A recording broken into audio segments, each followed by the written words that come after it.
제가 1사F를 조금 위험하게 빠지는 발언을 하나 할까요? 뭐죠? 무서워요. 그것만은 안 돼요. 그거는 안 돼요.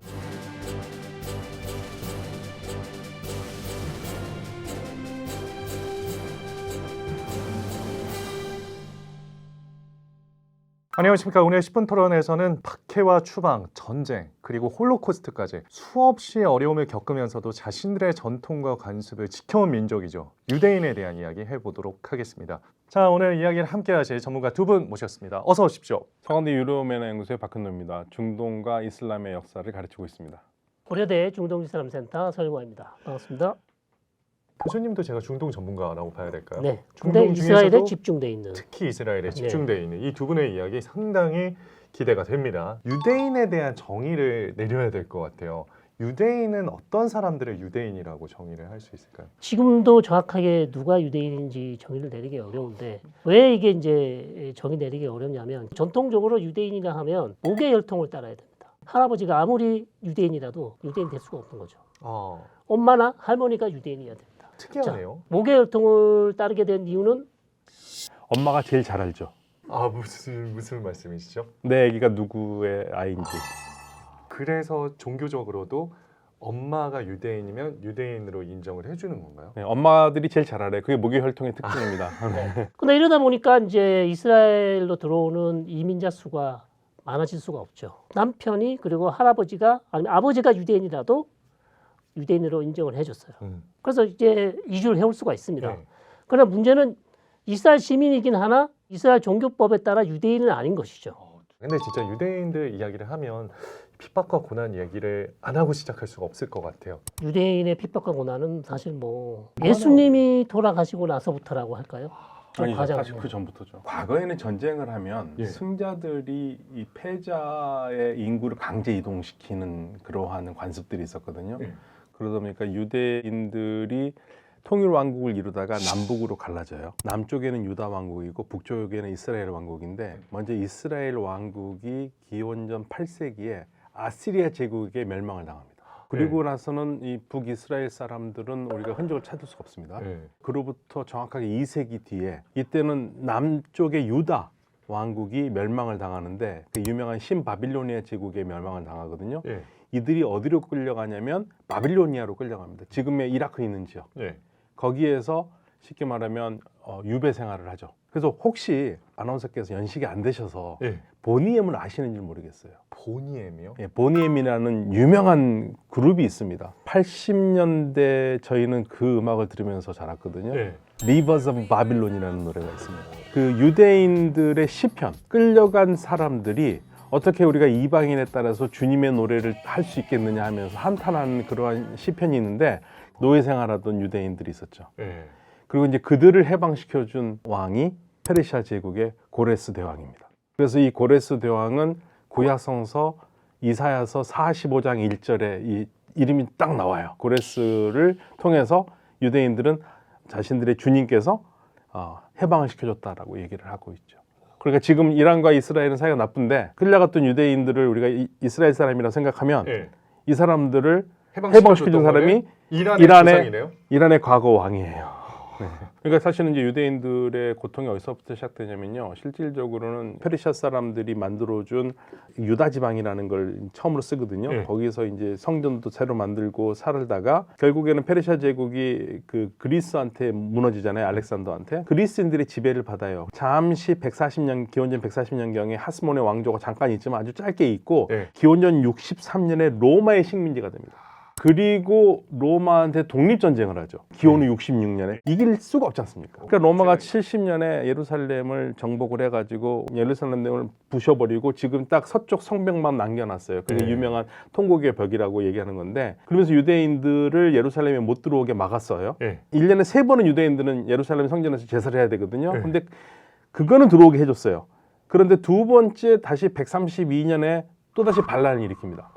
132년부터 135년까지 제2차 유대 독립전쟁이 일어나거든요. 근데 로마 황제가 쉽게 말하면 뚜껑이 열려버려요.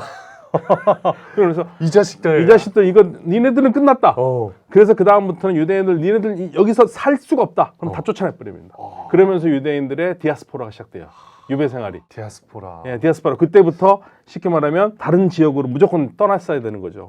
정처 없이 방랑 생활을 하는 겁니다. 그때 이후로 사실 유럽 전역으로 흩어졌지만 전 세계로 흩어졌다고 봐야 될까요? 중국까지 왔습니다. 특히 이제 예수님이 십자가에 달려서 돌아가시는데 예. 예수가 죽었을 때 그 예수를 죽인 자들이 누구인가? 로마군이 아니었나요? 그런데 유대인이 결국 예수를 죽였다고 그렇게 기독교는 계속해서 유대인들을 정죄해 왔습니다.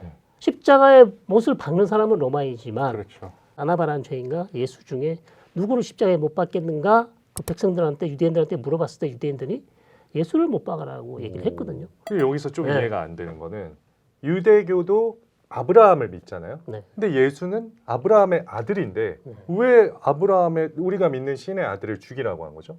그 당시 유대교인들 예수가 하나님의 아들이라는 것을 인정하지 않았습니다. 그리고 예수가 사실은 당시 유대 사회에서는 눈에 가시였어요. 왜죠? 그러니까 유대인들은 무엇을 먹고 무엇을 마시고 하는 게 다 정해져 있는 거거든요.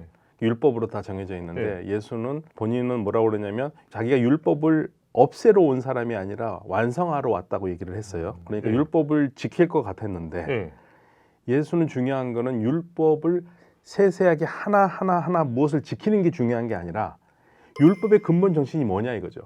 율법의 근본 정신이 하느님 사랑과 이웃 사랑이라고 얘기를 했는데 그 근본 정신을 따르지 않으면서 못 먹는 것만 하면 그게 지키는 거냐 이거죠. 무슬림들이나 유대인들은요. 더러운 음식을 먹으면 내 몸이 더러워진다고 생각을 해요. 그렇기 때문에 먹으면 안 돼요. 그런데 신약성서의 마태오복음 15장 11절에 보면 예수가 뭐라고 그러냐면 너의 입으로 들어오는 게 너를 더럽히는 게 아니라 너한테 나가는 게 너를 더럽힌다고 그럽니다. 기가 막힌 말이죠. 더러운 걸 먹는다고 해서 네가 더러워지는 게 아니라 너한테 나오는 말, 너의 생각 이런 것들이 너를 더럽힌다 이거예요. 이 생각이 요즘 사람들 생각에 들었을 때는 좀 더 맞는 말 같은데 네, 굉장히 혁명적이죠. 근데 유대인들이 들었을 때는 거부감을 들었어요. 거부감이고 예수가 사실은 그 하느님을 부르는 이름이 아빠라고 불렀거든요. 이것도 신성 모독이라고. 예수를 이제 기독교 세계에서는 하나의 메시아로 보고 있는데 그렇죠. 우리 메시아를 죽인 자들이 바로 유대인들이다. 그러면서 사실 반유대주의가 팽배해지고 유럽 사회에서 유대인들의 고난과 핍박이 시작이 됐다. 그리스도인들은 유대인들이 마음에 안 들 수밖에 없는 게 유대인들은 메시아를 기다리고 있는데 기독교인들은 메시아가 오셨다 이거예요. 예수님 오셨는데 근데 니네들이 죽였고 그다음에 너희들은 아직도 기다리고 있다는 거죠. 이 사람 유대인들 아직도 메시아를 기다리고 있으니까 기독교 입장에서는 이것 봐라 예쁘게 보일 수가 없는 거죠. 이미 그 먼 과거부터 유대인들에 대한 반유대주의가 있었던 것 같은데 그럼에도 불구하고 자신들의 관습과 종교를 지키면서 살았습니다. 어떻게 그럴 수 있었을까요? 그러니까 이제 유대교인들의 가장 큰 특징 중에 하나가 하나님이 자신들을 선택했다. 선민 사상을 가지고 있었고 그것을 유지하면서 이제 유대교라는 자신들의 종교를 생명처럼 받들면서 전 세계로 흩어졌지만 자기들의 공동체, 자기들의 종교, 자기들의 문화 전혀 동화되지가 않았습니다. 동화될 수가 없죠. 왜냐하면 너무나 다른 종교이고요. 직업의 자유라든지 아니면 거주의 자유라든지 이런 것들을 사실상 많은 제한을 두었기 때문에 유대인들이 마음대로 어떤 자신들의 직업을 가질 수가 없었습니다. 직업의 자유를 안 줬군요. 네. 그러면 고리대금을 한 것도 어찌 보면 피할 수 없는 선택이었던 것이죠. 왜냐하면 크리스찬들이 땅 소유권을 주질 않았어요. 땅 소유권. 소유권을 주지 않았고 그다음에 자신들에 있는 데만 살아야 됐고 그리고 고리대금업을 할 수 있었던 가장 큰 이유는 지금은 안 그렇지만 중세 유럽 사회에서 돈을 얘기하는 것은요 인간 말종이에요. 그러니까 유대인들 너희는 그런 일이라 해라. 그런 일은 유대인들한테 한 거죠. 그다음 쉽게 말해서 아까 말씀해 주셨지만 음식조차도 아무거나 먹지는 않습니다. 그러니까 코셔라는 자기들의 음식 정결법이 있는데 다른 사람들이랑 같이 살게 되면 그런 음식을 먹을 수밖에 없는 그런 상황이 되기 때문에 자기들만의 공동체를 형성했고 다른 또 중요한 이유는 유럽에서 어떤 반유대주의가 이 사람들을 자유로운 생활을 할 수 없게끔 만들었다는 거죠. 근데 반면에 유럽에서 스페인 쪽 무슬림들이 711년부터 1492년까지 스페인을 지배를 하거든요. 여기서 유대인들은 무슬림들하고 사는 게 굉장히 편했습니다. 사람들이 무슬림과 유대인들이 친하다고 안 믿잖아요. 그런데 역사적으로 보면은요 유대인들은 무슬림하고 살 때 편해요. 왜죠? 서로 비슷해요. 크리스찬들한테는 욕을 바가지로 먹고 살았죠. 근데 무슬림들은 그런 게 없어요. 그래서 같이 안 먹는 거, 돼지고기도 같이 안 먹죠. 고기에서도 피도 같이 안 먹죠. 그러니까 같이 먹을 수 있는 게 많아요. 근데 크리스찬들하고는 그게 안 돼요. 네. 그래서 스페인 쪽에서 유대인들이 번창을 했죠. 유럽에 있는 유대인들은 괴로웠고, 그러니까 네. 저는 항상 이렇게 얘기하는데 나중에 결국 이스라엘을 세운 사람들은 어렸을 때부터 학대받은 사람들이고 여기 스페인 쪽은 그런 과거가 조금 없는 사람들이에요. 그러니까 더 밝아요. 유럽에서 온 유대인들이 스페인 쪽에서 온 그 무슨 유대인들 세파라딤이라고 그러는데 이 사람들 쟤네들은 음악도 밝고 음식도 다양하고 사람도 밝다고 그래요. 이게 동유럽과는 달랐던 거죠. 유럽과. 지금은 다 이스라엘에 넘어가서 살고 있나요? 네, 이스라엘에서 그렇죠. 이 이스라엘을 세우게 된 이 과정도 굉장히 험난하고 어떻게 보면 재밌습니다. 이스라엘이 왜 세워졌는가? 네. 결국 여러 가지 뭐 원인과 이유가 있겠지만 네. 가장 중요한 원인은 역시 안티세미티즘이다. 반유대주의다. 왜냐하면 뭐 유럽에서 유대인들이 디아스포라 유대인들이 네. 같은 유럽 사람들처럼 네. 자유를 누리고 잘 살 수 있었다면 네. 굳이 팔레스타인이라는 그 땅을 차지해서 네. 자신들의 유대인 국가를 세우려고 그런 생각들을 할 필요가 없는 거죠. 그러니까 우리는 어떻게 해서든지 우리의 공동체를 만들어야 된다는 생각을 하기 시작했고요. 18세기에. 그리고 한 가지 더 얘기해 드릴까요? 막스, 네. 칼 막스 아시죠? 그리고 레닌. 네, 레닌. 공통점이 뭔지 아세요? 공산주의자. 네, 공산주의자인데 네. 또 다른 공통점. 또 다른 유대인인가요? 공통점. 유대인입니다. 레닌이 유대인이에요? 네, 레닌 유대인이에요. 칼 막스 유대인입니다. 트로츠키 유대인입니다. 오. 그럼 왜 이 유대인들이 공산당이 맞느냐? 이를테면 소련 제1기 공산당 정권의 강요들이 70%가 유대인입니다. 어떻게 그렇죠? 왜 그러냐면요. 네. 이 사람들이 박해를 받았잖아요. 네. 박해받은 이유가 뭡니까? 너는 유대인이다. 그렇죠. 이거는 해결할 수가 없는 문제예요. 네. 그러니까 이 사람들은 뭘 꿈꾸냐면 유토피아를 꿈꿔요. 유토피아를 꿈꿔서 공산주의로 같이 살면은 유대인이 문제가 되지 않을까라고 봤죠.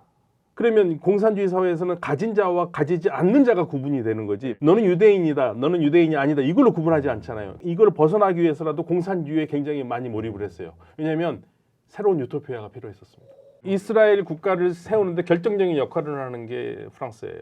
결정적인 사건이 어디서 터지냐면 1894년에 주파리 독일 대사관에 스파이 사건이 벌어져요.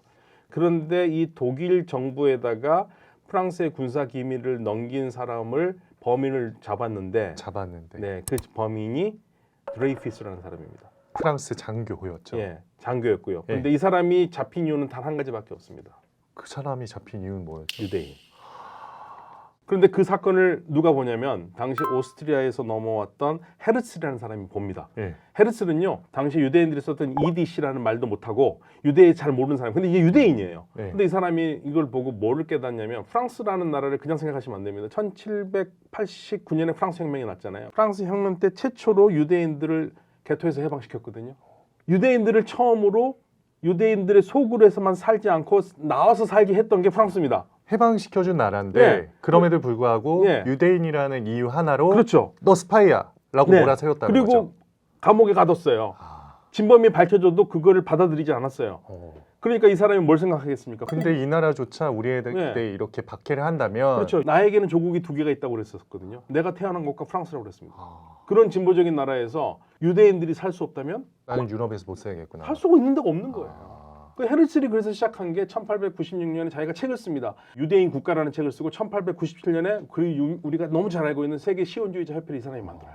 그게 시작이었군요. 네. 원하지 않았지만 아무튼 역할을 했죠. 하지만 사실 좀 도와준 거는 영국이 도와주지 않았습니까? 그렇습니다. 영국은 뭐 기본적으로 팔레스타인 지역을 위임 통치령했고요. 오스만 제국이 망하고 나서 영국의 그 유명한 벨푸어 외무장관이죠. 유대인들이 이 팔레스타인 지역으로 와서 국가에 준하는 그거를 세우는데 반대하지 않겠다. 벨푸어 선언. 벨포어 데클러레이션인데요. 네. 1917년에 이제 제1차 세계대전 중이잖아요. 그러니까 유대인들의 자금이 필요했고 당시 영국의 유대인 부호였던 로스차일드 경영에게 편지를 주죠. 편지를 주는데 거기에 뭐냐면 이게 참 재밌는데요. 스테이트란 말을 안 쓰고 National Home for the Jewish People. 오. 유대인들의 고향을 팔레스타인에 세우는 것을 우리가 찬성한다. 그러니까 돈 빌려달라. 그 얘기는 안 썼어요. 돈 아 빌려달라는 그래요? 얘기는. 근데 사실 유대인들이 돈을 대주지 않았나요? 예, 그렇죠. 전쟁 자금도 됐고요. 당시만 해도요, 유대인들이 독일에 악감정 없었습니다. 악감정 없었죠. 왜냐면 그때는 아직 그 히틀러가 나오기 전이죠. 그렇죠, 훨씬 전이에요. 네. 그리고 로스차일드 가문이 시작한 곳이 프랑크푸르트예요, 네. 독일이에요. 그렇군요. 예, 그런데 전쟁이 생각보다 쉽게 안 끝나고 유대인들이 독일 편 쪽으로 붙으면은 전황이 위험하겠다. 그런 생각을 했던 것 같아요, 영국이. 또 한 측면은 네. 유대인들이 그냥 가만히 있지 않았어요. 네. 그때 돈 많은 유대인들, 정치인들, 이 사람들이 엄청난 로비를 했단 말이죠. 그냥 뭐 갑자기 영국이 나와서 유대인의 고향을 여기 세워도 된다라고 했을 리가 만무하죠. 그렇게 해서 어쨌든 1차 세계대전은 뭐 영국도 승전국으로 돌아갔습니다만 네. 그러고 나서 바로 이스라엘이 생겨난 건 아니잖아요. 그렇죠. 그 이후에도 우여곡절이 많았죠. 왜냐하면 팔레스타인 지역에는 유대인만 있는 게 아니고 원래 더 많은 아랍 사람들이 있었고 그 당시에는 팔레스타인 민족이라는 정체성이 사실상 그렇게 구체화되어 있지 않았거든요. 오히려 시리아 정체성이 더 컸고 네. 시리아하고 팔레스타인을 합해서 하나의 큰 시리아 국가를 세우자는 그런 아랍 사람들이 많이 있었기 때문에 이 사람들이 또 1936년이었죠. 아랍 반란, 뭐 아랍 봉기. 즉 영국에 대한 봉기. 왜냐하면 영국이 계속해서 유대인들이 팔레스타인을 이주하도록 허가를 해주고 그 당시 이미 유대인들은 민병대를 조직해서 아랍 사람들과 계속 전투를 하고 있었기 때문에 그것은 더 이상 유대인들을 여기 들이지 말라라는 자신들의 어떤 정치적인 입장을 표현하는 것이었고 이런 우여곡절을 겪은 다음에 영국에서 필경이 팔레스타인으로 와요. 영국 사람들이 봤을 때 더 이상 유대인하고 아랍 사람들의 문제를 이렇게 방치해서는 안 되겠다. 해결을 해야 되겠다. 네. 그래서 두 국가를 만드는 필분할안을 만듭니다. 그래서 제안을 하는데 양측이 사실 다 거절을 하죠. 그리고 1947년으로 가요. 네. 이게 더 중요합니다, 사실. 유엔에서 다시 이 문제를 해결하려고 적극적으로 노력을 했고요. 네. 두 번째 분할안이 나옵니다. 즉 아랍 국가랑 유대인 국가를 만들기 위해서 유엔 분할안을 제안을 합니다. 그것이 유엔 총회에서 통과가 되죠. 유대인들은 이것을 땡큐 하고 받아들였어요. 그러니까 아랍 사람들은 어떻게 했을까요? 싫었겠죠. 네. 갑자기 우리들 땅에 유대인들이 왜 와서 살아야 돼? 이렇게 생각했을 것 같은데요. 그렇습니다. 아랍 사람들이 분할안을 거절하면서 사실상 유엔 분할안이 없어지고요. 또 없어졌어요. 아무도 막 한쪽이 거부를 하니까요. 수용될 수가 없죠. 아니 언제 세워지는 거죠? 그래서 결국. 그래서 마무리해 주시죠. 예, 1948년 5월 14일 날 영국이 철수하기로 돼 있거든요. 예. 완전히 철수하기로 됐는데 그날 오후에 이스라엘의 지도자였던 벤 구리온이 텔아비브의 박물관에서 기습적으로 독립선언서를 발표를 합니다. 그러면서 이스라엘은 국가가 선언이 됐고요. 미국이 바로 인정했고 그리고 이제 소련도 인정을 하는데 그리고 나서 이제 그날 저녁부터 전쟁이 벌어지는 거죠. 아랍 국가들은 니네 나라를 세워? 가만두지 않겠다. 그러면서 이제 덤벼들면서 제1차 아랍 이스라엘 전쟁이 일어난 거예요. 그러니까 이스라엘은 그걸 독립 전쟁이라고 그러고 우리가 보통 아랍 이스라엘 제1차 전쟁이라고 그러는데 결국은 아랍이 졌죠. 그러니까 지금 현재 이스라엘이 있는 거고요. 예. 유대인들 하면은 또 기억하는 것 중에 하나가 바로 홀로코스트 아니겠습니까? 사실은 유대인들의 역사를 보면은요, 항상 고통이 있고 해방이 있어요. 그 전에 바빌론 유배가 있지 않습니까? 똑같은 사건이에요. 홀로코스트가 있어서 엄청난 고통이지만 다시 이스라엘 건국, 그래서 부활이라는 거죠. 어떻게 예. 보면 유엔에서 그걸 승인해 준 것도 네. 홀로코스트에 대한 연민도 있었던 건가요? 사실 저는 그 유럽인들이 집단적으로 죄의식을 가지고 있다고 봐요. 예. 사실 이 유대인들 문제를 일으킨 사람들은요, 유럽인들이에요. 그렇네요. 예. 쉽게 말하면 이렇게 얘기하는 사람도 있어요. 유대인들하고 살기 싫으니까 쫓아내고 자기네들끼리 편하게 살라고 쫓아냈다. 근데 뭐 과거에는 핍박을 당하기도 하고 차별도 당했습니다만은 홀로코스트라는 그런 집단적 학살이 일어났던 배경은 무엇이었을까요? 독일이죠. 히틀러인데 아리안주의. 자기들이 가장 우수한 인종이고 하등 인종이라고 할 수 있는 유대인을 박멸해야 된다. 인종차별주의죠, 사실. 그래서 결국 600만 유대인들이 희생되면서 또 어찌 보면 많은 유대인들이 이스라엘, 즉 팔레스타인으로 돌아올 수밖에 없었고 또 2차 세계 대전 중에 미국이 유대인들을 사실 구할 수 있었음에도 불구하고 적극적으로 유대인 학살을 막지 않았다는 점. 아 그래요? 예, 적극적으로 독일군들을 저지하지 않았고 결국 그에 대한 이제 보상 차원에서 참여를 하면서 미국에 있는 기독교 시온주의자들이 최근에 와서 이스라엘 국가를 맹목적으로 지금 지지하면서 결국 이스라엘 팔레스타인 문제를 더 어렵게 하고 있다. 이런 얘기까지 할 수 있겠습니다. 선 교수가 말씀하신 것처럼 미국이 나치를 못 막은 데 대한 좀 속죄 의식이 있어요. 그래서 실질적으로 오늘날 이스라엘을 지지하는 가장 강력한 이유 중에 하나가 지금의 이 미국의 40대들, 50대들까지는 교육을 그렇게 받았다라는 거예요. 불쌍한 이스라엘, 우리가 반드시 지켜줘야 된다. 그런데 지금 20대들은 그건 아닌 거죠. 그렇죠. 그래서 이제 세대 차이가 나는 거고, 근데 그런 교육을 어렸을 때부터 받고 자랐기 때문에 미국 사람들이 이스라엘에 대한 보호의식이 강하다. 말씀하신 그 젊은 세대들은 사실 지금 이스라엘이 가자 지구에서 벌이고 있는 전쟁을 마냥 이스라엘을 지지하는 사람은 없는 것 같아요. 당연히 없죠. 그러니까 미국의 기성세대가 무슨 말을 하냐면요. 학자들이 현재 미국의 20대, 10대, 20대들은 심지어는 미국의 유대계통의 미국인들까지도 이스라엘에 대한 부채의식이 없다는 거예요. 자, 이제 유대인의 비밀에 대한 이야기를 들어가 보도록 하겠습니다. 그럼 일단 전 세계 유대인은 얼마나 되는 거죠? 1,400만 정도 됩니다. 그러니까 거의 미국과 이스라엘에 가장 많이 살고요. 아니 전 세계 인구로 보면 1,400만이라는 숫자가 그렇게 네. 많다고 볼 수는 없는데 예. 근데 이 사람들이 미국과 뭐 세계의 경제를 지배한다 뭐 이런 얘기가 있어요. 네. 이게 정말입니까?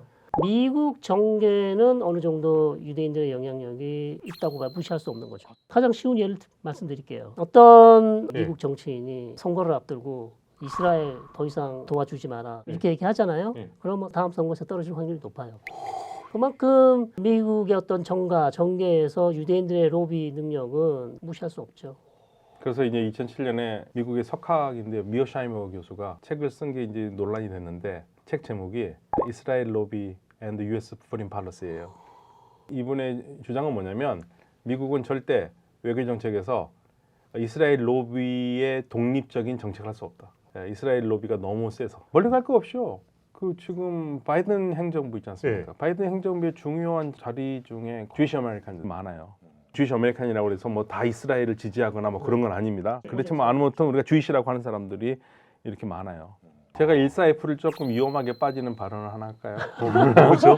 무서워요. 그것만은 안 돼요. 그거는 안 돼요. 존 F 케네디가 암살당했잖아요. 네. 근데 존 F 케네디가 뭐를 하려고 그랬냐면 유대인 로비 단체들 있잖아요. 이거를 외국 단체로 등록을 하려고 했어요. 그래서 미국 정가이나 이런 데 돈을 뿌리지 못하게 하려는 그런 법을 통과를 하고 그것 때문에 암살당했다라는 설이 있습니다. 너무 음모론이고요. 깔끔한 정리. 루윈스키가 실제로 유대인이에요. 빌 클린턴과 스캔들이 있었던 여성인데 빌 클린턴이 하도 이스라엘 팔레스타인 협상이 어렵게 하니까 유대인들이 루윈스키를 투입을 해서 빌 클린턴을 잡으려 했던 게 아닌가 라는 이런 음모론도 있을 정도로. 여러 가지 음모가 하도 많아요. 그러면은 대체 이 미국에는 유대인들이 왜 이렇게 많고 유대인들이 어떻게 그렇게 많이 장악을 할 수 있었는지가 궁금한데요. 2차 세계대전 때 특히 똑똑한 사람들 이런 사람 전부 다 독일에서 미국으로 많이 넘어왔죠. 미국의 사람들 이름 중에서 독일 계통의 이름들은 유대인들이 많다고 생각하시면 돼요. 사실 아인슈타인이라는 우리 잘 알잖아요. 사실 독일어 하면 아인슈타인이거든요. 아인슈타인인데 영어권에서는 아인스타인이라고 그러지 아인슈타인이라고 안 그럽니다. 왜냐면 아인슈타인은 굉장히 독일식 발음 나잖아요. 네. 일부러 안 한다는 얘기가 있어요. 아인슈타인도 대표적인 유대인 중에 그럼요. 네. 유대인이죠. 프로이드도 유대인이죠. 네. 왜냐하면 독일의 2차 세계대전 당시 유대인 학살을 피해서 똑똑한 유대인들이 대부분 다 대거 미국으로 건너가면서 미국 학계에도 상당히 좋은 영향을 미쳤다고 이렇게 볼 수 있고 재밌는 또 예를 제가 설명을 드릴게요. 미국에서 유대인을 봐왔던 어떤 사람들이 이스라엘 오면 놀라는 게 버스 운전하는 유대인 처음 봤다고 얘기를 합니다. 뭐 어떤 비유죠? 미국에 자기가 봐왔던 유대인들은 변호사, 금융권, 대부분 화이트 칼라. 예, 우리가 잘 알고 있는 미국의 금융계 유명한 회사들 해보십시오. 골드만삭스. 예, 스탠리 스탠리 앤 모건. 예, 대부분 다 유대인들이 거기 많아요. 그다음에 금융계뿐만 아니라 연예계, 할리우드에 유대인이 없습니까? 누가 있나요? 엄청 많죠 유대인들이. 스티븐 스필버그, 페이스북. 마크 주커버그? 저크버그도 유대인이죠. 그렇군요. 그러니까 사실은 이제 그게 역설이긴 한데요. 디아스포라에서 여러 나라에서 살았잖아요. 예. 그 힘들이 있는 거죠. 만약에 유대인들이요 한 곳에 한 나라에만 살았다. 예. 프랑스면 프랑스, 독일에서는 독일 해가지고 왔었더라면 아마 이런 힘을 발휘하기 어려웠을 거예요. 오. 근데 여러 나라에서 살면서 연결이 되는 거죠. 어마어마한 조직이 된 거죠. 왜냐하면 유대인 교육에 굉장히 중요한 게 계속 질문하고 답하고 질문하고 답하고 이 교육이 우리처럼 무조건 외우는 게 아니라 굉장히 창의성이 있고요. 여기는 선생들한테 질문하는 거를 부끄럽게 생각 안 하고 학생이 당돌한 질문에도 당연하게 생각하고 답을 해주고 이런 과정을 하다 보니까 사실 총명하고 굉장히 창조적이죠. 뛰어납니다. 예. 애들이 너무 질문을 많이 하니까 네. 짜증이 나서 수업 중에 나가신 분도 봤어요. 아 정말로요? 예. 왜 내 얘기를 안 듣고 니네들끼리 계속 질문만 하고 니네들끼리 토론을 하냐. 아무리 선생님이 좋은 아이디어를 얘기해도 학생들은 거기에 대해서 계속 반론을 얘기하는 거죠. 유대인들은 대체 왜 그렇게 똑똑하다 이 이런 질- 인식을 갖게 된 이 거예요? 질문을 제가 100번도 더 받은 것 같습니다. 네. 한국에서. 왜 유대인은 똑똑하냐. 근데 대부분 노벨상 받은 유대인들이 이스라엘 태생이 아니에요. 미국이나 유럽 태생입니다. 네. 그리고 교육은 또 미국에서 받았어요. 오. 이스라엘보다는 오히려 미국의 어떤 학문적인 분위기에서 연구를 잘했던 사람들이 주로 노벨상을 받고 거기서 다시 이스라엘을 건너는 사람들도 많이 있습니다. 오. 그렇기 때문에 태생이 중요하다기보다는 환경도 중요하고요. 태생적으로는 유대인들이 워낙 여러 곳에서 살았기 때문에 일단 언어적인 능력이 대단히 뛰어납니다. 예.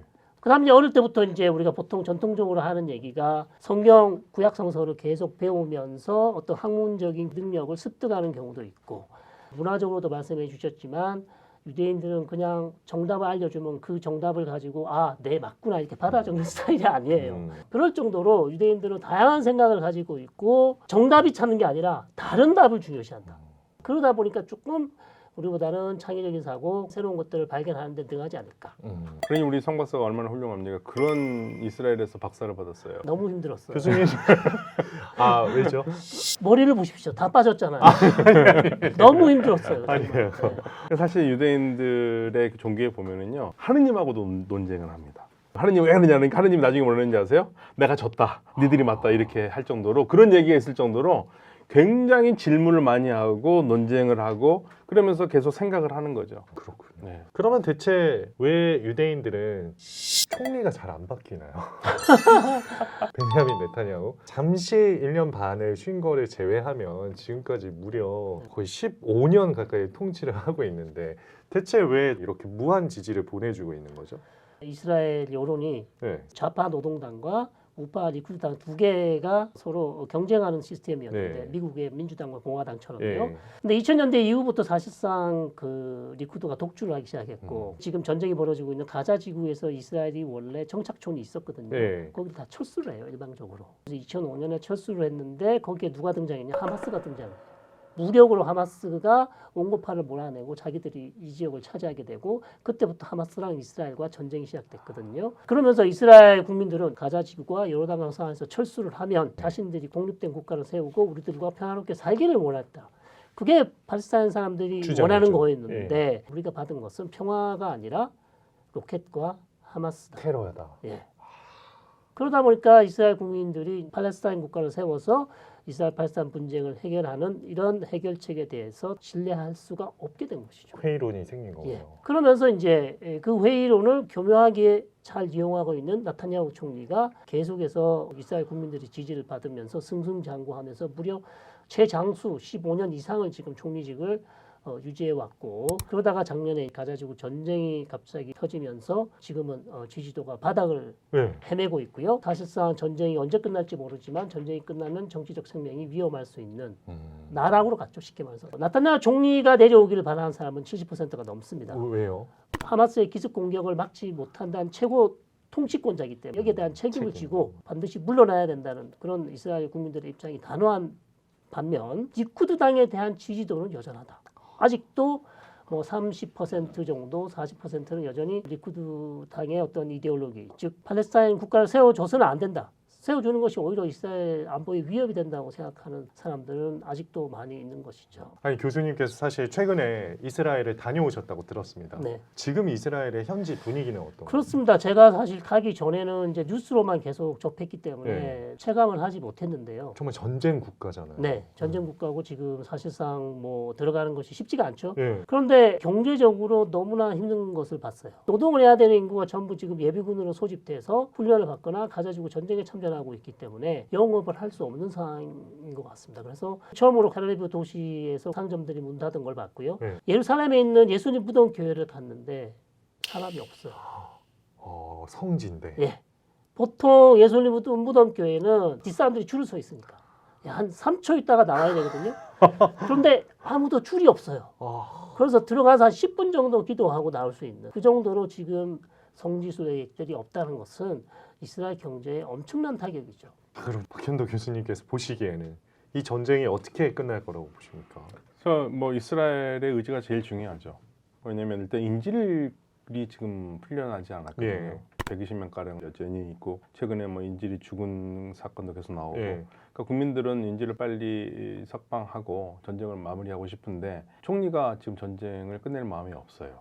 그 가자 지구가 끝난다 하더라도 또 북쪽의 헤즈볼라하고 한판을 벌이고 싶은 마음이 크죠. 왜냐하면 헤즈볼라하고 국경을 맞대고 있는데 우리처럼 철책이 있어서 비무장지대가 있으면은 괜찮은데 그게 없거든요. 그러니까 국경을 사이에 두고 헤즈볼라가 뭐 로켓을 쏘면 마을에 떨어져요. 그래서 지금 이스라엘이 그 국경에서 5km 안에 있는 주민들 6만 명을 지금 피난을 시켜놨어요. 그러면서 헤즈볼라에게 너희들은 위로 올라가라고 그러는데 헤즈볼라가 올라가겠습니까? 안 올라가죠. 그러니까 이스라엘 입장에서는 6만 명 이상이 되는 사람들을 다시 5km 안에다가 살도록 해야지 또 이스라엘 경제가 돌아갈 거 아니에요. 그것 때문에 아마도 헤즈볼라하고 계속 각축전을 벌일 것 같아요. 그러니까 이 전쟁이 언제 끝날지는 잘 모르겠습니다. 빨리 끝났으면 좋겠는데. 그러니까. 네. 마지막으로 오늘 10분 토론 교수님의 총평 듣고 싶습니다. 지금 중동에서 일어나는 분쟁 네. 아직도 끝나지 않았습니다. 그것이 이제 우리와 무슨 상관이 있냐 이렇게 생각하실 수 있겠지만 지금 전 세계는 하나로 연결되어 있지 않습니까? 네. 모든 문제가 다 걸려 있습니다. 가자 지구에서 일어난 전쟁이 지금 홍해를 막고 있어요. 수출을 못합니다. 그런 상황이기 때문에 이스라엘과 가자 지구 전쟁 우리한테 중요하고요. 우리가 봤을 때는 너무나 무모한 전쟁이고 어떻게 보면 그렇게 정당한 전쟁 같지도 않은데 어떻게 해서 이렇게 전쟁을 계속 이어가고 있는지 그 사람들의 심리를 이해하기 위해서는 역사를 이해할 필요가 있다. 우리가 가장 큰 문제가 뭐냐면 우리가 이스라엘이나 유대인을 바라보는 눈이 뭐라 그럴까요? 부정확해요. 예를 들면은 팔레스타인 문제를 이슬람과 유대교의 싸움으로 생각하는 사람들이 있어요.